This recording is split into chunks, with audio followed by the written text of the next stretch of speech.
Hey, it's Mack with PriceActionTradingSystem.com. It's Wednesday, it's April 19th. This will be our chart lesson for the day. And you had to be a little patient today.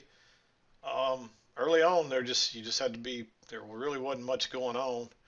Um, Later in the afternoon, there were several really good trades. I'd say starting late morning, but you had to be really patient today, and there weren't a whole lot of setups. But when they were very clear, pretty precise. I saw a spike in channel early and then a spike in channel back down. Really, we spent the majority of the day in a downtrend. I'd categorize this as a downtrend. Um, it looked like it might have been going to be a range day, but in the end, we just kept going down, and we really didn't.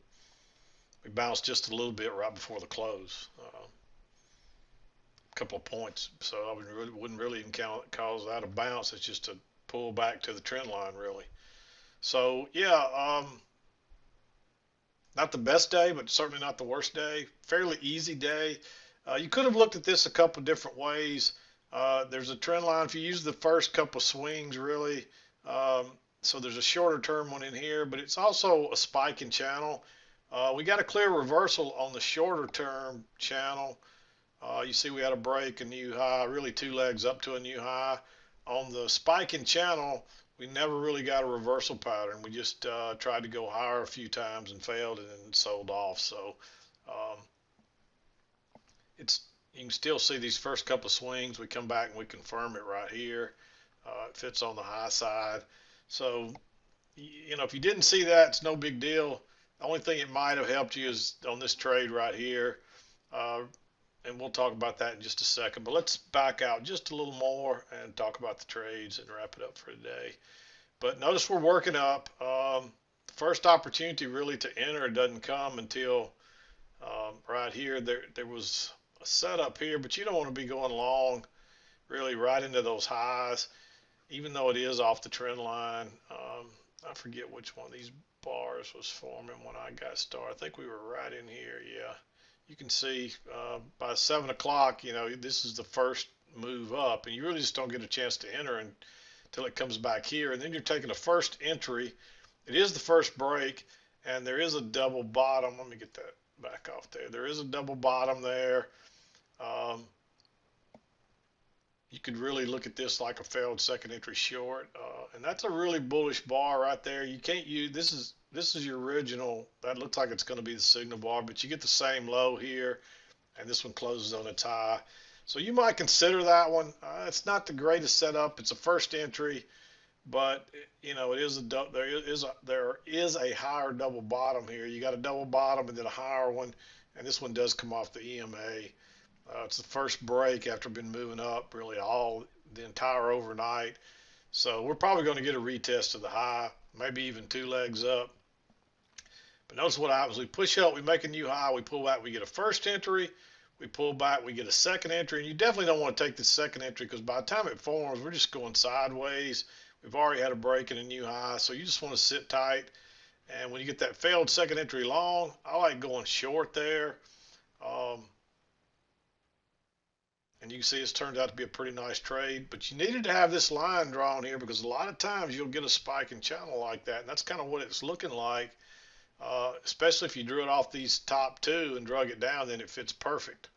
So, and you can see it actually even coincides with the stuff from yesterday.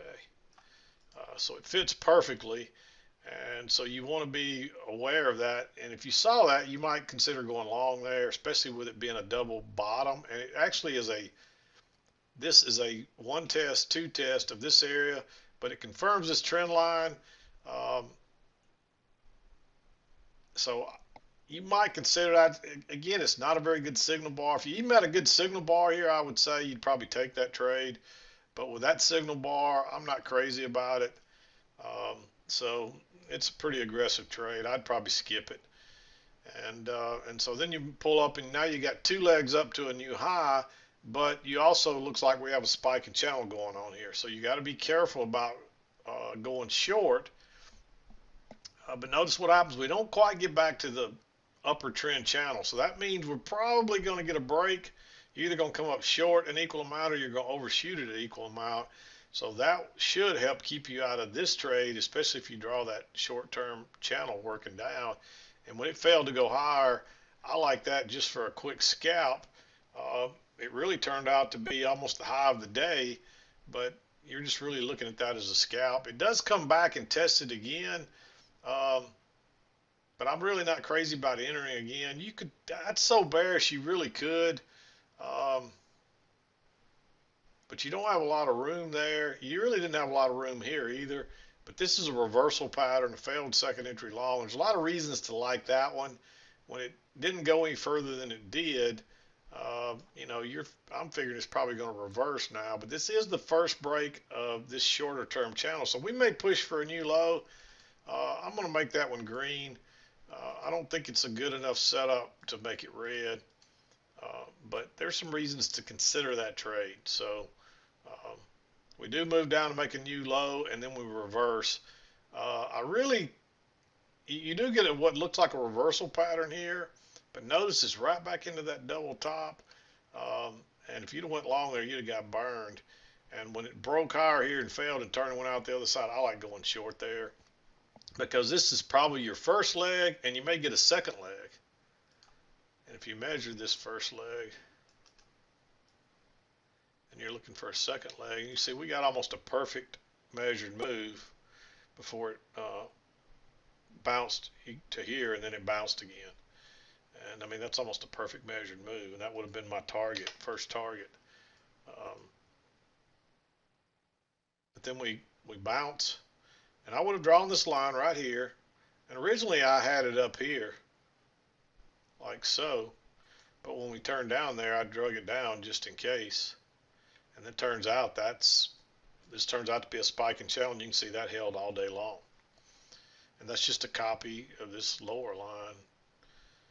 And it worked out pretty well. And you know, I do that a lot. If I can't find it on one side, I'll draw it off the other and try to use that. And so that works. That's a nice little trick that you can try to use a lot. But notice what happens. We're moving up. We get a break.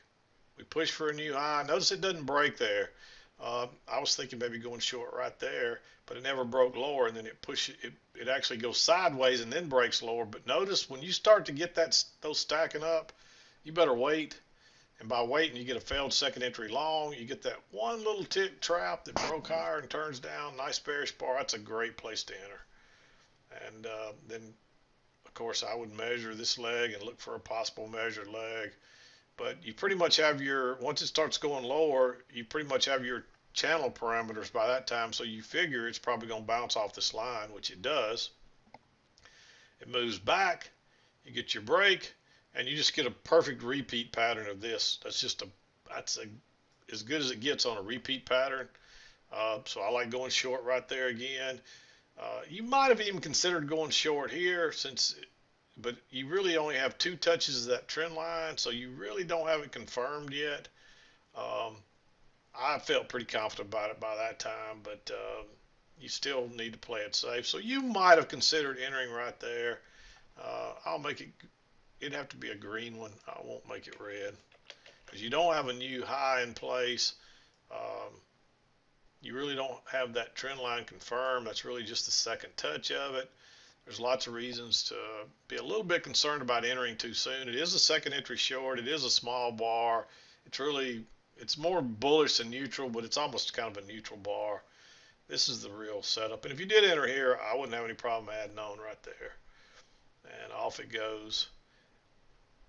The interesting part here is that you came up short, but notice you overshot it over here by about the same amount. But you're working up here, you get a little close outside, move to a new high, and another bearish bar right at that trend line. Go short there, and your target's the other side. And this time we overshoot it on this side. We work back, and that gets you into the 2 o'clock hour. And look what happens once again when you get back to that line. You get another move down. And so if it hadn't been after 3 o'clock, you probably would have been looking to get short here one more time. And you would want to look for a measured leg in case we're getting 2 legs to a new low. And we didn't quite get it, but it bounced down that trend line several times before it bounced, or went higher, I guess I should say. But yeah, not a bad day. It was a little slow getting started. Once it did get started, it turned out to be a pretty good day. And if you caught any of these, just about every one of them had a runner on them. So that's a really good thing. So you only have to catch one or two of these if you catch a runner, and you're in pretty good shape. So, uh, but yeah, not much else we can say about today. So I'm going to wrap it up, and we'll be back again to do it tomorrow. This is Mac with PriceActionTradingSystem.com, and we'll see you next time.